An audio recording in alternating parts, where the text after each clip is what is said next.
తాకట్లో ఉన్న మీ బంగారాన్ని విడిపించి ఆ రోజు ఆన్లైన్ రేటుకి కొంటాం. Sharma gold company. నమస్కారం, సుమన్ టీవీకి స్వాగతం. ముందుగా సుమన్ టీవీ ప్రేక్షకులందరికీ శ్రీ విశ్వావసునామ ఉగాది శుభాకాంక్షలు. ఈ విశ్వావసునామ సంవత్సరం ద్వాదశ రాశుల వారికి ఎలా ఉండబోతుంది, భవిష్యత్తు వర్తమాన కాలాలు ఎలా ఉండనున్నాయి, దేశ కాలమాన పరిస్థితులు ఎలా ఉండబోతున్నాయి, ఎటువంటి పరిహారాలను మనం పాటించుకోవాల్సిన అవసరం ఉంటుంది, ఈ విషయాలన్నీ కూడా తెలియజేసేందుకు మనతో పాటు ఉన్నారు దైవజ్ఞ బ్రహ్మశ్రీ వీరాపురం సుబ్రహ్మణ్య స్వామి గారు. గురుగారు నమస్కారం. శుభాశీస్సులండి. గురుగారు, విశ్వావసునామ సంవత్సరం కుంభరాశి వారికి ఎలా ఉండబోతుంది? సో కుంభరాశి వారు కూడా ఏలినాటి శని నడుస్తుంది కాబట్టి వీళ్ళకి ఈ సంవత్సరం అంతా ఏ రకంగా ఉంటుంది? ఈ కుంభరాశి వారికి ఒక మాటలో చెప్పాలంటే ఈ సంవత్సరం శ్రీ విశ్వవసునామ సంవత్సరం ఆర్థికపరమైనటువంటి విషయాల్లోకి వచ్చేటప్పటికి ఆదాయం 8, ఖర్చు 14. వీళ్ళు కూడా ఈ 14లో 8 తీసేస్తే 6 అధికమైనటువంటి అప్పు అంటే ఖర్చులో ఉన్నారు. ఈ సంవత్సరం మొత్తం మీద ఈ రాశి వారికి అధికమైనటువంటి ఖర్చు ఏదో ఒక రూపంలో ఖర్చులు వస్తూనే ఉంటాయి. ఒకటి పోయింది, పర్వాలేదు, ఈ సమస్య నుంచి మనం బయటపడ్డాము, ఇంకేం పర్వాలేదు, ప్రశాంతంగా ఉండొచ్చు అనుకునేటప్పటికి మరో కొత్త సమస్య మొదలవుతుంది కుంభరాశి వారికి.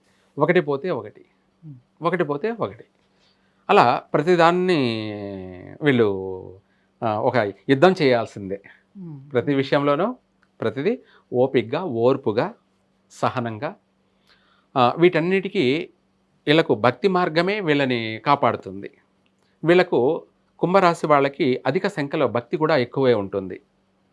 ఎందుకంటే కష్టం వచ్చినప్పుడే కదా భక్తి కూడా ఎక్కువ అవుతుంది. అంతేగా, కష్టం లేకపోతే భగవంతుని కూడా ఎవరు లెక్క చేయరు. ఎందుకంటే అవసరం లేదు, బాగున్నాం కదా.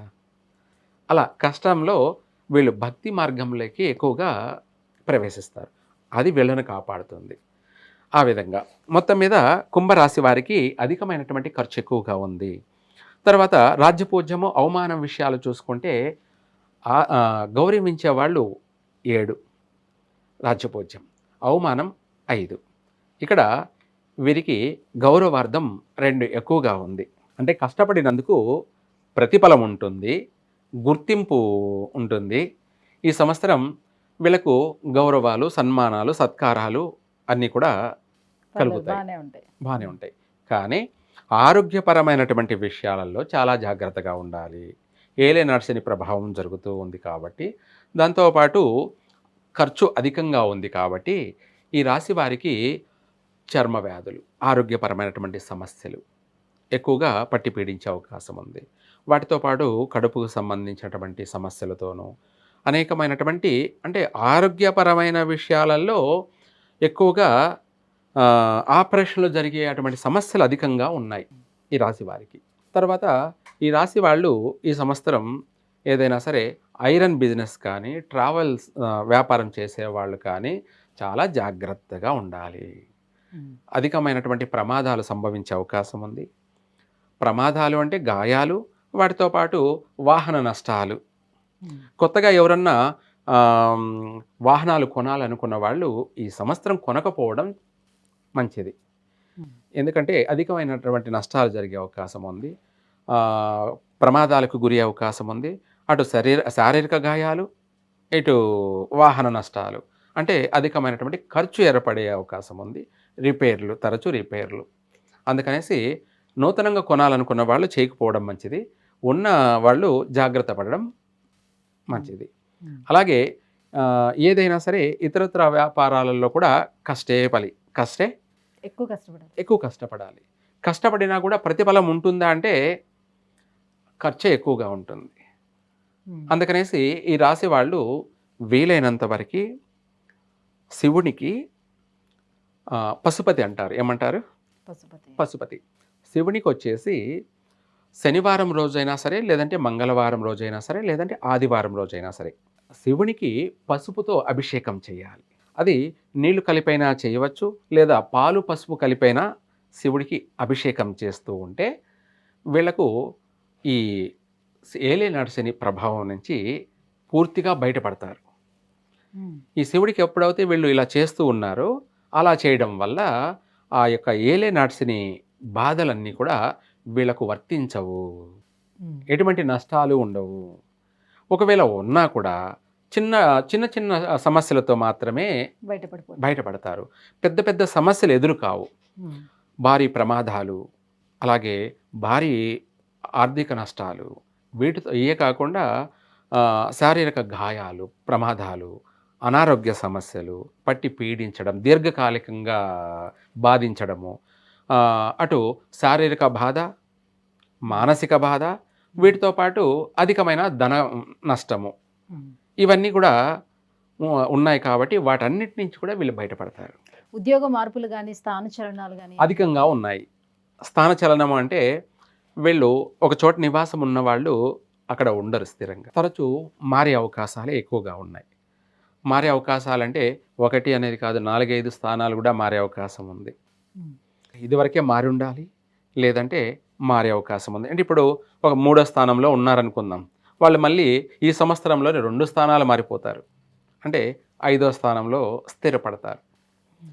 ఆల్రెడీ 5వ స్థానంలో ఉన్నట్టయితే వాళ్ళు స్థిరపడే అవకాశం కూడా ఉంది.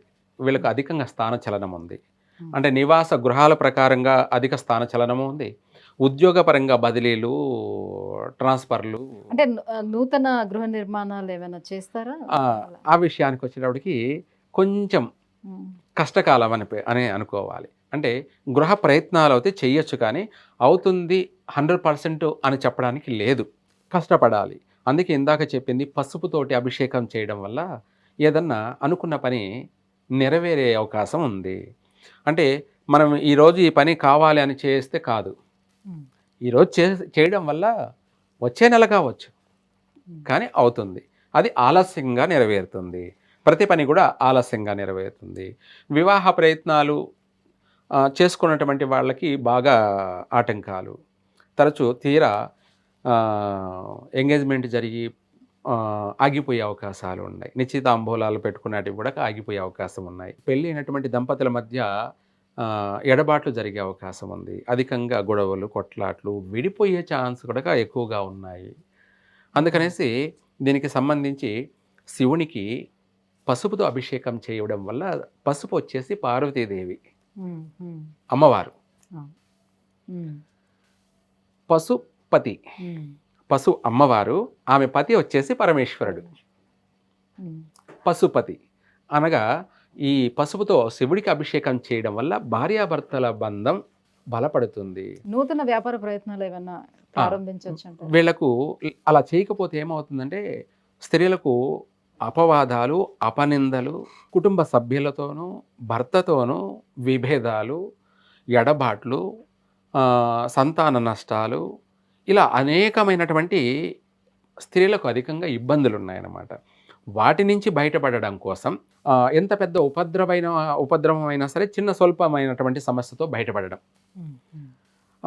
బయట నుంచి ఎన్ని సమస్యలు వచ్చినా భర్త యొక్క ప్రేమ అనురాగాలు పొందడాలంటే ఇందాక చెప్పుకున్నట్టు మనం మంగళవారం, ఆదివారం లేదా శుక్రవారం శివుడికి ఈ యొక్క పసుపుతోటి అభిషేకం చేయడం వల్ల భార్యాభర్తల బంధం నిలబడుతుంది. విడాకులు అనేటి సమస్య దాకా రాకుండా ఓ చిన్న అంటే ఒక వారమో లేదా ఒక నెలతో ఎడబాటుతో మళ్ళీ కలిసిపోయే అవకాశం ఉంటుంది. అలాంటి అవకాశాలు కూడా ఉంటాయి ఇలా చేసుకున్నట్టు అయితే. విడిపోవాల్సిన వాళ్ళు కాస్త కలిసిపోయే అవకాశమే ఎక్కువగా ఉంటుంది ఈ పసుపుతోటి అభిషేకం చేయడం వల్ల. ఈ రాశి వారికి మొత్తం మీద ఓవరాల్గా గడ్డు కాలం ఎక్కువగా ఉంది. కుంభరాశి వారికి కష్టపడినా కూడా ఫలితం లేకపోవడం అనేది అధికంగా ఉంది. సంతాన నష్టాలు, ఆరోగ్య భంగాలు, తరచూ హాస్పిటల్కి తిరగడాలు, నెగటివ్ అధికంగా ఉండడం వల్ల వీళ్లకు అన్నిట్లోనూ సమస్యలు ఎక్కువగా ఉన్నాయి. కాబట్టి వాటి నుంచి బయటపడడం కోసమే పసుపుతోటి అభిషేకం చేయడమే వీళ్లకు సర్వ విధాల శ్రేయస్కరం, అభివృద్ధి, ఆరోగ్యం, ఐశ్వర్యం, సర్వసకల శుభాలతోటి ఈ సంవత్సరం బయటపడతారు. విశ్వవసునామ సంవత్సరం కాని కాలం కూడా, కాని రోజుల్లో కూడా కలిసి వచ్చే మార్గాన్ని మనం ఎదుక్కోవాలి. కాబట్టి ఈ రాశి వాళ్ళు ఇలా చేయండి, కలిసి వస్తుంది, బాగుంటారు. గురుగారు, కుంభరాశి వారికి విశ్వవసునామ సంవత్సరం ఎలా ఉండబోతుంది, అలాగే శివుడికి ఏ రకంగా అభిషేకం చేయాలి, ఈ విషయాలన్నీ కూడా తెలియజేసినందుకు ధన్యవాదాలు. సర్వే జన సుఖినో భవంతు.